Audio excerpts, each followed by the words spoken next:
नमस्कार साथियों, आप सभी का हार्दिक स्वागत है हमारे YouTube चैनल एनवीर एजुकेशन पर। और मैं संपत लेड आपके सामने जो है राजस्थान पटवारी भर्ती परीक्षा 2021 के लिए जो है राजस्थान का जो भूगोल के जितने भी चैप्टर्स हैं वो सारे आपके सामने जो मैं क्लियर करवाने वाला हूं साथियों। लेकिन उसको शुरू करने से पहले मैं आपके सामने जो कुछ महत्वपूर्ण शब्दावलियां जो हैं उनके पॉइंट्स को आपके सामने मैं क्लियर कर देता हूं, ताकि हमें जो चैप्टर आएंगे, जब हमारे जो चैप्टर के अंदर ये पॉइंट आएंगे तो उस टाइम हमें कोई प्रकार की प्रॉब्लम ना हो इसको समझने में।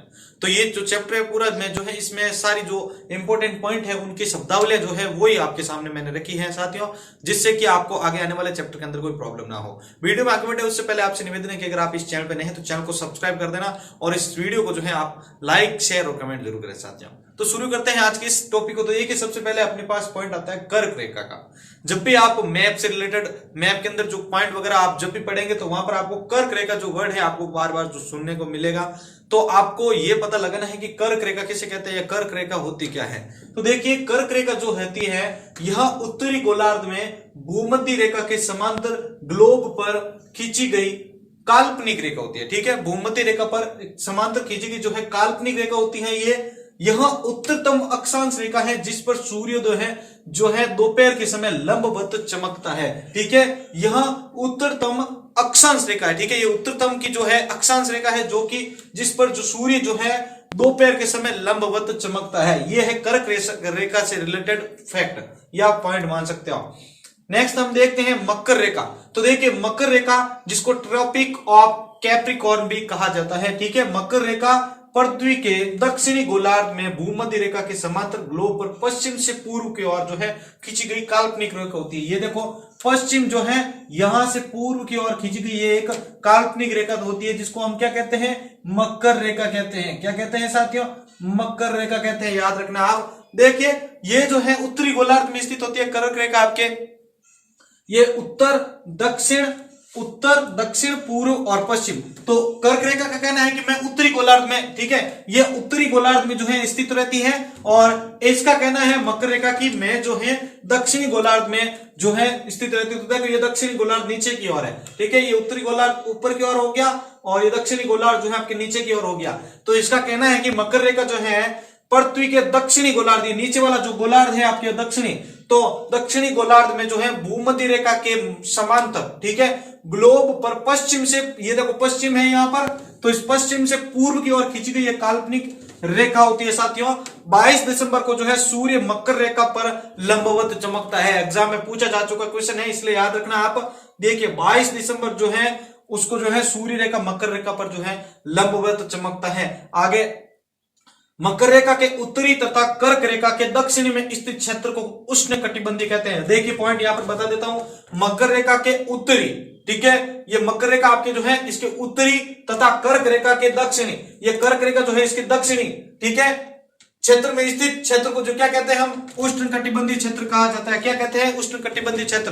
देखिए साथियों, में जो है आपके प्रत्येक पॉइंट के अंदर जो इंपॉर्टेंट परिभाषा है जो वही आपके सामने रखी है। किसी को हमें डीपली नहीं पढ़ना है क्योंकि एग्जाम्स के अब दौर है आपके, बहुत ही नजदीक आ चुका है एग्जाम। तो आपको जो है किसी भी टॉपिक को फटाफट और इंपॉर्टेंट पॉइंट के साथ क्लियर करना है। ठीक है, तो इसलिए जो मैंने है इसको जो है एक शॉर्ट रूप में जो है आपको समझाने की कोशिश की है साथियों। नेक्स्ट हम देखते हैं आर्कटिक रेखा, सॉरी आर्कटिक रेखा किसको कहते हैं। तो देखिए, आर्कटिक रेखा को पहले तो यहां से देखने से पहले देख लीजिए कि आर्कटिक रेखा यानी आर्कटिक वर्ड जो है आपके यूनानी शब्द आर्किटॉक्स से बना है। किससे, आर्टिकोस से बना है, सॉरी आपके आर्कटिक जो है आपके यूनानी शब्द आर्टिकोस से बना है। यह जो है नक्षत्र मंडल सप्तऋषि या ध्रुव तारे को आपके इंगित करता है। किसको, सप्तऋषि, नक्षत्र मंडल सप्तऋषि या ध्रुव तारे को जो है इंगित करता है। अब देखते हैं इसके आगे। तो अंटार्कटिका रेखा जो है 5 प्रमुख रेखाओं में से एक, 5 प्रमुख रेखा है उनमें से एक रेखा है ये, जो पृथ्वी के मानचित्र पर जो है परिलक्षित होती है। ये पृथ्वी है जो इसके मानचित्र पर जो है परिलक्षित होती है, जो कि उत्तरी गोलार्ध, ये आपके उत्तरी गोलार्ध, ठीक है, ये आपके उत्तरी गोलार्ध मानिए आप, ठीक है, तो उत्तरी गोलार्ध में स्थित होती है। ये आपके कहां पर स्थित होती है साथियों, उत्तरी गोलार्ध में स्थित होती है। इस रेखा से उत्तरी ध्रुव तक का क्षेत्र शीत कटिबंध जो होता है, शीत कटिबंध होता है। देखो इसका कहना है कि इस रेखा से उत्तरी ध्रुव तक का, ये उत्तरी ध्रुव तो है, इस तक का जो क्षेत्र होता है वो आपके शीत कटिबंधीय होता है। एग्जाम में अगर पूछ ले जाए या आपके सामने कभी पूछ ले जाए आपको कोई, तो आप वहां पे बता सकते हैं कि इस रेखा से जो है, यानी आर्कटिक रेखा से जो है उत्तरी ध्रुव तक का जो क्षेत्र होता है वो आपके शीत कटिबंधीय क्षेत्र होता है। साथियों एक बार इसका स्क्रीनशॉट ले लीजिए, फिर हम नेक्स्ट पॉइंट को यहाँ पर डिस्कस कर लेते हैं। देखिए साथियों, मैंने आपके हर पॉइंट को जो है स्क्रीनशॉट लेने के लिए आपको टाइम देता हूं, ताकि आप जो है वापस इसका रिपीटेशन कर सके। एक बार इसका स्क्रीनशॉट ले लीजिए, फिर हम नेक्स्ट पॉइंट को डिस्कस करते हैं। तो साथियों अब नेक्स्ट पॉइंट को देख लीजिए आप। नेक्स्ट हमारा है आर्कटिक के बाद अंटार्कटिक रेखा। ठीक है, तो अंटार्कटिक रेखा किसे कहा जाता है? तो यह 5 प्रमुख अक्षांश रेखाओं में से एक है। जैसा कि आर्कटिक में भी हमने देखा था, ये 5 प्रमुख रेखा है, जिनमें से एक ये रेखा है अंटार्कटिक रेखा। ठीक है, जो कि पृथ्वी के मानचित्र पर परिलक्षित होती है। किसके? पृथ्वी का जो मानचित्र होता है उसके ऊपर जो है ये परिलक्षित होती है, जो दक्षिणी गोलार्ध में स्थित होती है। देखिए मैंने आपको यहाँ पर बताया था, ऊपर है उत्तर और नीचे है दक्षिण, तो ये जो है आपके दक्षिणी गोलार्ध में स्थित होती है। इस रेखा से दक्षिणी ध्रुव तक का क्षेत्र आपके शीत कटिबंध होता है। क्या होता है? शीत कटिबंध होता है साथियों, याद रखना है आपको। चलिए आपको ये समझ में आ गया है। अब हम नेक्स्ट देखते हैं समताप रेखाएं। अगर कई बार एग्जाम में पूछा जा चुका है तो ये क्या होती है? देखो समताप रेखाएं होती है कि यह रेखाएं समान ताप वाले स्थानों को मिलाते हुए खींची जाती है। यानी ऐसे स्थान जो एक समान ताप वाले जो है, या एक समान जो है ताप को जो है वहां पर एक समान ताप है वहां पर, तो उन स्थानों को जब, जैसे ये स्थान हो गया, ये स्थान हो गया, ये स्थान हो गया, तो इनको मिलाने के लिए जो है ये समान ताप को मिलाने के लिए जो ये रेखा खींची जाती है, इनको जो है हम समताप रेखाएं कहते हैं। क्या कहते हैं? समताप रेखाएं कहते हैं। नेक्स्ट पॉइंट है कि आप रेखांश क्या होता है? देखिए आप मैप के अंदर कि पृथ्वी के तल पर स्थित किसी स्थान की भौगोलिक स्थिति बताने के लिए उस स्थान के अक्षांश, अब देखिए दोनों वर्ड याद रखना आपको, अक्षांश जिसको इंग्लिश में लैटिट्यूड और देशांतर जिसको लॉन्गिट्यूड भी कहा जाता है। ठीक है, तो देखिए पृथ्वी के तल पर स्थित किसी स्थान की भौगोलिक स्थिति बताने के लिए उस स्थान के अक्षांश यानी लैटिट्यूड और देशांतर यानी लॉन्गिट्यूड का मान बताया जाता है। पृथ्वी के तल की जो स्थिति होती है, भौगोलिक स्थिति, उसको जानने के लिए आपको लॉन्गिट्यूड और लैटिट्यूड बताया जाता है। किस स्थान का रेखांश धरातल पर उस स्थान की पूर्व पश्चिम की स्थिति को बताता है। क्या कहता है ये?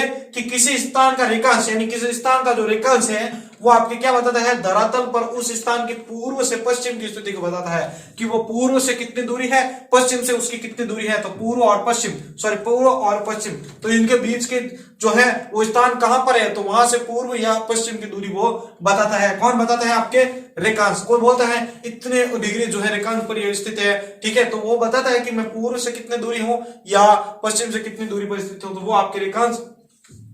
परंपरा अनुसार देखो सभी स्थानों के रेखांश को प्रधान यामोत्तर के सापेक्ष किया जाता है। अभी मैं आपको बताऊंगा यामोत्तर किसे कहा जाता है। तो देखिए साहब आपके सामने मैंने यामोत्तर का भी एक परिभाषा डाल दिया है कि पृथ्वी पर 0 डिग्री देशांतर पर खींची गई प्रधान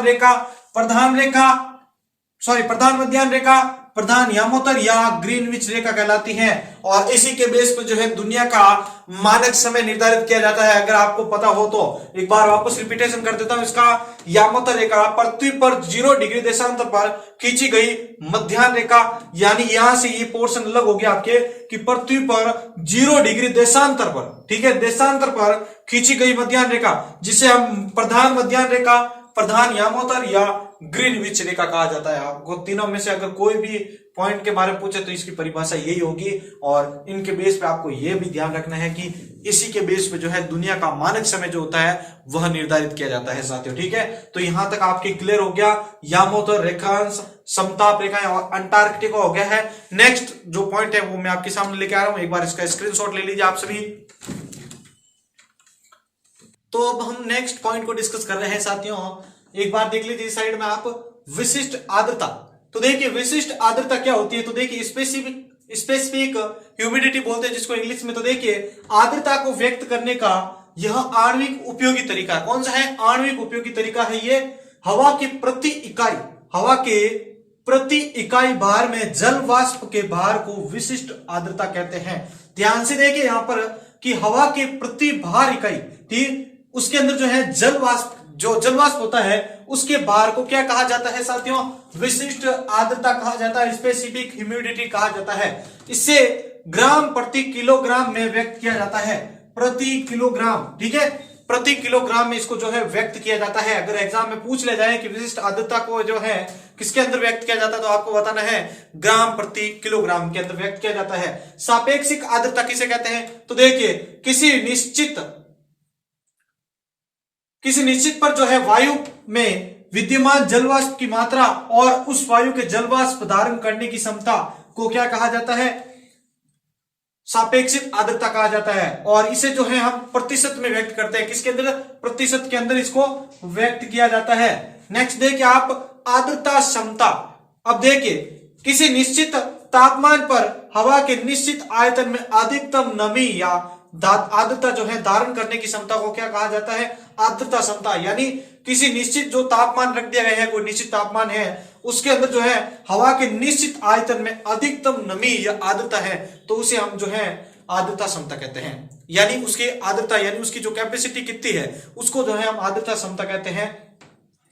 नेक्स्ट देखिए आप संतृप्त वायु, कई बार एग्जाम में पूछा जा चुका है इसके ऊपर, ठीक है। संतृप्त वायु, इसको जो है सैचुरेटेड एयर भी बोला जाता है। तो देखिए आप जब हवा किसी भी तापमान पर अपनी आर्द्रता सामर्थ्य के बराबर आर्द्रता ग्रहण कर लेती है तो उसे हम संतृप्त वायु कहते हैं। देखिए वापस आपके सामने कि जब हवा किसी तापमान पर अपनी आर्द्रता, यानी जब भी हवा जो है, एयर जो है किसी तापमान पर जो है अपनी सामर्थ्य यानी अपने कैपेसिटी, अपने सामर्थ्य के बराबर जो है आर्द्रता ग्रहण कर लेती है तो उसे हम जो है संतृप्त वायु कहते हैं। चलिए यहां तक आपको समझ में आ गए हैं। हम नेक्स्ट देखते हैं गुप्त उष्मा। वाष्प में छिपी हुई उष्मा की मात्रा क्या कहलाती है? गुप्त उष्मा है या छिपी हुई उष्मा कहलाती है साथियों। अब नेक्स्ट देखते हैं तड़ित झांझा। बहुत इंपॉर्टेंट है, वेरी इंपॉर्टेंट मान के चलिए। अभी जो लास्ट आपके राजस्थान पुलिस कांस्टेबल का एग्जाम हुआ तो उसके अंदर भी इसके बारे में पॉइंट आया था। तो देखिए तड़ित झांझा के बारे में, जिसको थंडर स्टॉर्म भी बोला जाता है। तो देखिए यह तीव्र स्थानीय तूफान या झंझावत है जो विशाल और सघन कपासी मेघों से उत्पन्न होता है। विशाल और जो सघन कपासी मैदान होते हैं वहां से जो है ये उत्पन्न होता है। इसमें नीचे से ऊपर की ओर पवनें चलती है, यानी नीचे से ऊपर की ओर इसमें जो है वायु चलती है, पवनें चलती हैं। मेघों का गरजना और बरसना इसकी प्रमुख विशेषता है साथियों। तड़ित झांझा की सबसे प्रमुख विशेषता यह है कि मेघों का बादलों का जो है गरजना और उनका बरसना जो है तड़ित झांझा का एक उदाहरण भी आप मान सकते हैं। यहां तक आपको समझ में आ चुका है। बढ़ते हैं नेक्स्ट पॉइंट के ऊपर। आपको मैं जो है स्क्रीनशॉट लेने का टाइम दे दूंगा, ठीक है। अब देखते हैं हम ओस के बारे में। ओस के बारे में आपने कई बार सुना होगा, जिसको मारवाड़ी में हम ओ बोलते हैं, ठीक है। इंग्लिश में उसको डिव बोला जाता है। तो देखिए हवा का जलवाष्प जब सघनित होकर छोटी छोटी बूंदों के रूप में धरातल के अंदर, धरती के जो तल के ऊपर जो है पड़ी हुई जो वस्तुएं जैसे फूल, पत्ती, पौधे उसके ऊपर जम जाती हैं तो उसको हम ओस बोलते हैं। आपको पता होगा कि जब छोटे छोटे पेड़ पौधों की पत्तियां होती हैं तो उसके ऊपर जो है ये छोटी छोटी बूंदे के रूप में जम जाता है। जब भी हम इससे टकराते तो वो हमारे साथ भी जो है वो पानी जो है हमारे ऊपर गिर जाता है या हमारे ऊपर भी हमें उसे महसूस करते हैं। तो वो चीज आपके क्या कहलाती है? ओस कहलाती है साथियों। नेक्स्ट देखते हैं हम तुषार या पाला, जिसको मारवाड़ी में हम पाड़ो, ठीक है, पाला।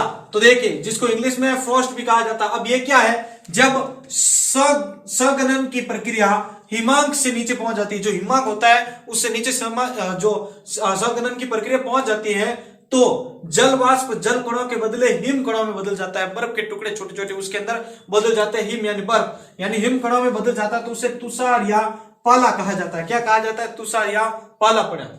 नेक्स्ट देखिए कोहरा, जिसको कोहरा बोला जाता है। जब जल वाष्प का सघनन धरातल के बिल्कुल करीब होता है, धरातल के बिल्कुल करीब होता है। क्या? कोहरा। आपने कोहरा तो देखा ही होगा रोड के ऊपर, या आप जब भी कहीं पर ट्रेवल कर रहे हैं तो वहां पर आपको जो है एकदम सफेद सा आपको जो है चादर की तरह दिखाई देने लगता है, ठीक है। तो जब जलवाष्प का सघनन धरातल के बिल्कुल करीब होता है तो कोहरे का निर्माण होता है। तो क्या बनता है? कोहरा बनता है। इसमें जल के कण अधिक सघन और छोटे हैं, यानी इसके अंदर जो जल के कण होते हैं बहुत ही अधिक छोटे और सघनन होते हैं, ठीक है। नेक्स्ट देखिए आप कुहासा, यह भी इसी का एक प्रकार है। तो देख इसमें क्या है? इसमें कोहरे की अपेक्षा दृश्यता दूर तक रहती है। जो कोहरा होता है उसकी दृश्यता छोटी होती है, कम दूरी तक होती है, लेकिन कोहरे की जो दृश्यता होती है, सॉरी कुहासा की जो दृश्यता होती है वो बहुत दूर तक होती है और इसकी एक सीमित दूरी भी होती है। देखिए 1 किलोमीटर से तो वो लंबी हो जाएगी, लेकिन 2 किलोमीटर से जो वो है कम रहेगी साथियों, ये आपको याद रखना है। देखो मैंने यहाँ पे लिखा भी आपके लिए, कोहरे की अपेक्षा जो होती है दृश्यता इसके जो होती है दूर तक रहती है इसकी, और इसमें जो है 1 किलोमीटर से अधिक और 2 किलोमीटर से कम की दो है इसकी दृश्यता रहती है साथियों। नेक्स्ट देखिए धुंध, स्मॉग जिसको बोलते हैं, हम बोलते हैं धुंध आ गई, ठीक है। तो देखिए बड़े शहरों में फैक्ट्रियों के निकट जब कोहरे में धुएं के कण मिल जाते हैं, यानी फैक्ट्री से जो धुआं उत्पादित होता है वहां से जो धूल के कण होते हैं उस धुएं के साथ मिक्सअप हो जाते हैं, जो फैक्ट्रीज होती है वहां से उसका जो ये धुआं निकलता है तो उसके जो धुआं होता है उसके साथ ये धूल के कण जब मिक्स हो जाते हैं तो देखिए उसे हम धुंध कहते हैं, धुंधकार, ठीक है। इसमें दृश्यता जो होती है कम होती है, इसकी जो दृश्यता होती है कम होती है। आपने भी देखा होगा जब उस आप धूल के कणों के अंदर से निकलते हैं तो आपकी थोड़ी देर तक की उसकी दृश्यता रहती है, फिर आगे वापस वो मिट जाती है, ठीक है। तो ये हो गया आपके स्मॉग जिसको हम धुंध के नाम से जानते हैं। अब देखिए निरपेक्ष आर्द्रता। निरपेक्ष आर्द्रता क्या है? हवा में प्रति इकाई आयतन में विद्यमान जल वाष्प की मात्रा क्या कहलाती है? निरपेक्ष आर्द्रता कहलाती है साथियों, निरपेक्ष आर्द्रता कहलाती है। इसमें ग्राम प्रति घन मीटर में इसको जो है व्यक्त किया जाता है। किसमें? ग्राम प्रति घन मीटर के अंदर जो है इसको व्यक्त किया जाता है। किसको? निरपेक्ष आर्द्रता को। चलिए यहां तक क्लियर होता है अपना पॉइंट। नेक्स्ट आता है अपना सघनन जिसको कंडेंसेशन कहा जाता है, ठीक है। ये देखिए कंडेंसेशन ये क्या है? सघनन जल के गैसीय अवस्था से तरल या ठोस अवस्था में परिवर्तित होने की प्रक्रिया को क्या कहा जाता है? सघनन कहा जाता है। जल जो होता है उसका गैसीय अवस्था है, जल की जो गैसीय अवस्था है उसका कोई तरल यानी द्रव या उसका ठोस अवस्था में उसको दोनों में से किसी के अंदर जब वो परिवर्तित हो जाती है गैसीय अवस्था जल की तो वह सघनन कहलाती है साथियों। चलिए इसी के साथ लास्ट पॉइंट भी हम क्लियर कर लेते हैं, प्रमाणिक समय व स्थानीय समय। तो इसका क्या मतलब होता है? तो देखिए पृथ्वी के अंदर जो बहुत सारे स्थान है, तो अब किसी स्पेसिफिक किसी स्पेशल जो किसी प्लेस को मान लेते हैं, कोई जगह है या कोई स्थान जो है किसी स्थान पर जो है विशेष किसी स्थान विशेष का जो है सूर्य की स्थिति से जो है उसका समय निकाल जाता है। यानी पृथ्वी के ऊपर जो भी स्थान है, अगर हमने मान लिया कोई एक विशेष स्थान है, इस स्थान से जो है सूर्य की जो सूर्य की होती है उसकी स्थिति के आधार पर हम वहां का समय निकालते हैं तो उसका हम स्थानीय समय का कहते हैं। क्या कहते हैं उसको? स्थानीय समय कहते हैं। यह पृथ्वी का जो एक सीमित स्थान होता है तो वहां पर जो है हम सूर्य के आधार पर जो है उसका समय निकालते हैं, उसका टाइम निकालते हैं साथियों, इसलिए उसको जो है हम स्थानीय समय कहते हैं। लेकिन यदि किसी देश के मध्य से गुजरने वाली, ये कोई देश हो गया, उसके मध्य से गुजरने वाली देशांतर रेखा के अनुसार, यह देशांतर जो रेखा होती है इसके अनुसार यदि टाइम निकाला जाए, ठीक है, तो उसको क्या कहा जाएगा? देशांतर समय कहा जाएगा। तो पॉइंट आपको याद आ गया। जो पृथ्वी के अंदर कोई एक स्पेसिफिक कोई प्लेस ले, कोई विशेष जगह ले ली, अब उसके अंदर जो है हम सूर्य के आधार पर वहां का समय निकालते हैं तो वह आपका स्थानीय समय लोकल टाइम कहलाता है। जबकि अगर किसी देश के मध्य से गुजरने वाली देशांतर रेखा के आधार पर आप अगर समय निकालते हो तो वह आपका देशांतर समय कहलाता है साथियों। इस प्रकार हमने जो है ये इंपोर्टेंट जो है आपके भूगोल से संबंधित जो शब्दावली थी वो मैंने आपके सामने रखी है। और अब हम जो है चैप्टर स्टार्ट करेंगे साथियों। इस चैप्टर का इस वीडियो के अंदर हमने जो है मुख्य जो इंपॉर्टेंट वर्ड्स होते हैं इससे रिलेटेड जो शब्दावली है वो हमने डिस्कस की थी। क्यों? एक रीजन है इसका कि जब भी हम चैप्टर करेंगे तो उसके अंदर ये पॉइंट्स आएंगे, तब आपको पॉइंट के अंदर और वापस अंदर जाने की जरूरत नहीं रहेगी, वापस सीधा आते ही आपको समझ में आ जाएगा लोकल समय क्या, लोकल टाइम क्या है, निरपेक्ष आर्द्रता वगैरह सारा जो भी धुंध ओस जो भी वहां पर बताने की आपको जरूरत नहीं रहेगी। अभी भी आप जो है इसका रिपीटेशन कर सकते हैं साथियों। एक बार इसका स्क्रीनशॉट ले लीजिए आप सभी, एक बार इसका स्क्रीनशॉट ले लीजिए साथियों सभी। तो ऐसा है कि आपने जो है इसका स्क्रीनशॉट ले लिया होगा, तो यहां पर जो है अपना ये इस वीडियो का जो है ये पॉइंट सारे क्लियर होते हैं साथियों। मिलते हैं नेक्स्ट वीडियो में। मैं संपत लीलर आपसे अलविदा लेता हूं। धन्यवाद।